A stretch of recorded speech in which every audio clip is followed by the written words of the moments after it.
I am not an amateur, okay? I'm not an amateur. Oh, yeah, don't rookie, listen to him. The rookie, yeah, that's right. Rookie time is over.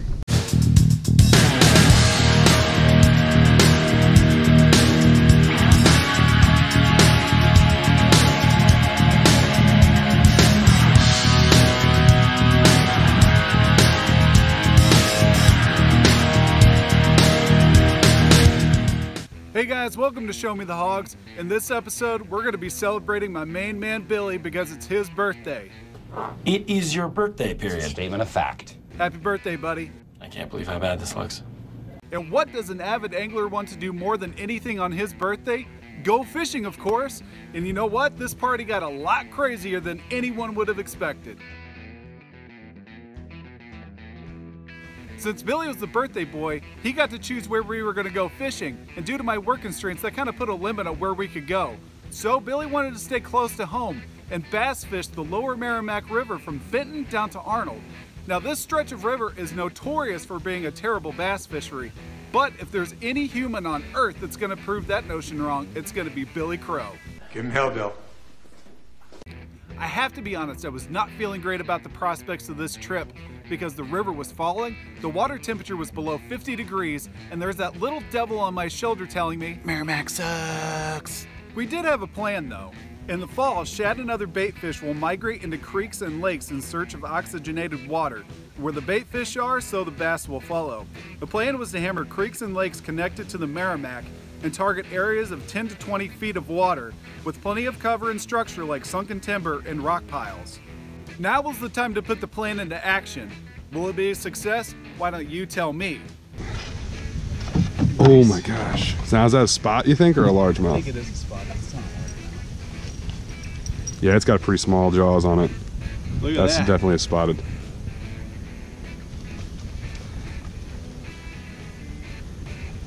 Sweet.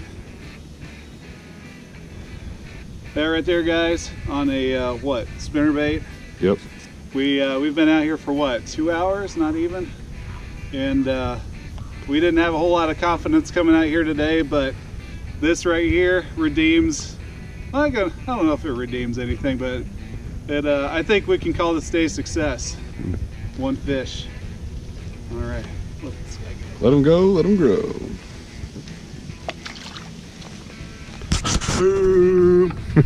Shortly after I caught my first fish, Billy caught a spotted bass and a white bass. But I can't show you those videos or even the pictures, and you'll find out why later. But with 3 fish in the boat, we were feeling really good about ourselves until this happened. All right, guys, I just broke my personal best on bass. Wait for it. Donna, Donna. Nice spinner bait with a brass Colorado on it. Oh yeah, that's a chunky spotter. That is beautiful. Oh man. I said this was my personal best bass, but that was in the moment. After thinking about it and looking at the video, I think this largemouth still might be my personal best.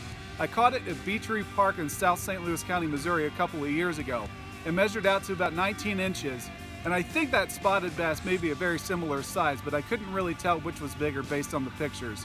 Why don't you guys compare these two and you tell me which is bigger? All right, guys, letting her go.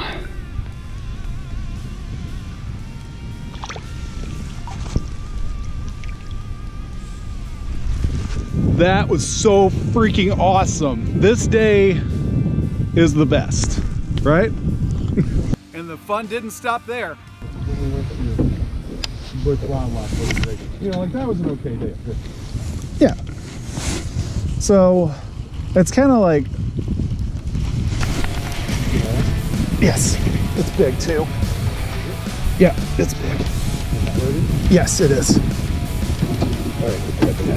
I don't know if it's quite as big, but. Oh yeah, it's every bit. That might be the same.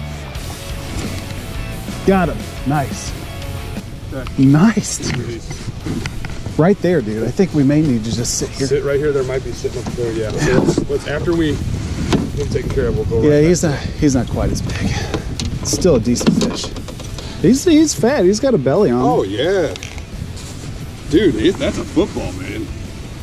All right, I gotta. Stop. Yeah, I think they might just be sitting right There's a, here. I think there's a hole right here. There's that, guys. Another spotted. There's just a bunch of spotted bass right here. Another duck bites the dust.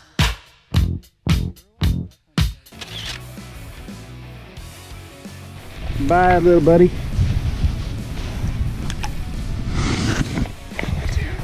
We're crushing it today, man.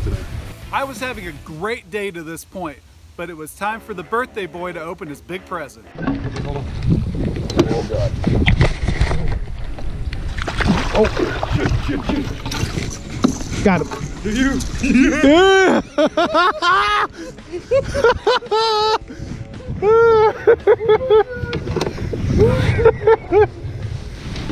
This is getting sick, bro.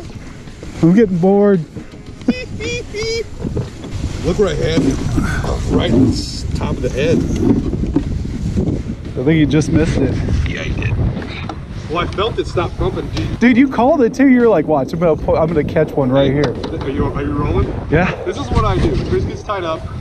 Yeah. I catch big fish. So Yeah. here we are. There we go. This is beautiful. This There is we go. about, I don't know if this is bigger than Chris's or not, but it's at least the same size. It's close. All right. So Let him go. Let him go. that's right. Bye-bye, little fella. Whoa! Our expectations were blown out of the water, but the action slowed at that spot, so we decided it was time to move on. I would stay still if I were you. Shut your mouth, Gimli. You don't know what you're talking about. It's time to move on to bigger and better things, bro. Moving down the river, we hit numerous target areas. Unfortunately, we didn't find the same success. We changed up lures, colors, retrieves, but to no avail. However, it was getting late, and we wanted to hit one more spot, a flooded backwater near a rock quarry, but that's where things went south real quick when Billy cast into a tree. Holy. Oh my God, did you like...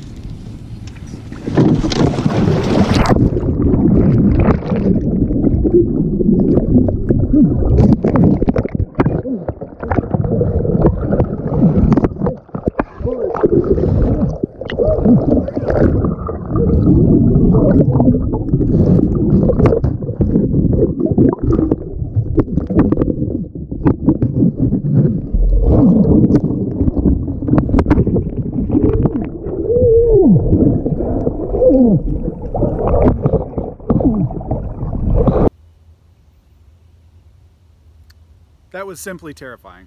What's worse is we weren't wearing our life jackets, which is really, really, really stupid. Fool of a took.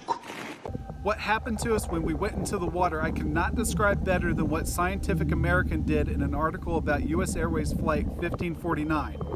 When you first go into extremely cold water, there is a weird response called cold shock response. People start to hyperventilate immediately. For 1 to 3 minutes, you breathe very fast and deep, uncontrollably. If you go underwater, you could swallow water and die. After 1 to 3 minutes, you'll be fine for a while. This is exactly what happened to us when we went into the water, and it was scary. Now let me be real for a minute. There was a moment when Billy and I weren't sure we were making out of that river alive. So when we got a chance to catch our breath, we asked God to get us out of that river safely, and we trusted Him despite the uncertainty that He would answer our prayers. Thankfully, we were able to stabilize the canoe and use it as a flotation device, slowly swimming from tree to tree until we reached the bank. And after 20 plus minutes of being in the water, we finally reached it. God answers prayer, y'all. Once on the bank, we weren't exactly sure how we were going to get help, but God continued to amaze us when Billy discovered that his phone still worked despite being submerged in water for 20 minutes, which allowed him to call his wife for help. Okay, great. Now the better halves know that we're alive. But how in the world are we going to get out of here? Again, we have a God who continued to bless us in a terrible situation as He showed us a way out of the woods through the rock quarry I had mentioned earlier that led out to the highway where Billy's wife was able to pick us up. Some crazy birthday this turned out to be. The next day, Billy and I took the kayaks back out there to recover what gear we could. All right, guys, so we're back at the scene of the crime, and that's thankfully nobody stole the canoe. We were able to salvage a couple of things. Found the paddle, found the cooler lid, found a life jacket. and all the stuff we were able to get to the bank was still here, so no wildlife was running around with the GoPro equipment. So yeah, now that's right. So now we're gonna tie everything up. We're probably gonna tow the kayaks with the canoe, and then I think we're gonna drag the bottom with my catfish rod that miraculously stayed in the canoe somehow. So, and maybe we'll be able to snag some stuff off the bottom where we turn the canoe over. Stay tuned for the grand adventure. That's right.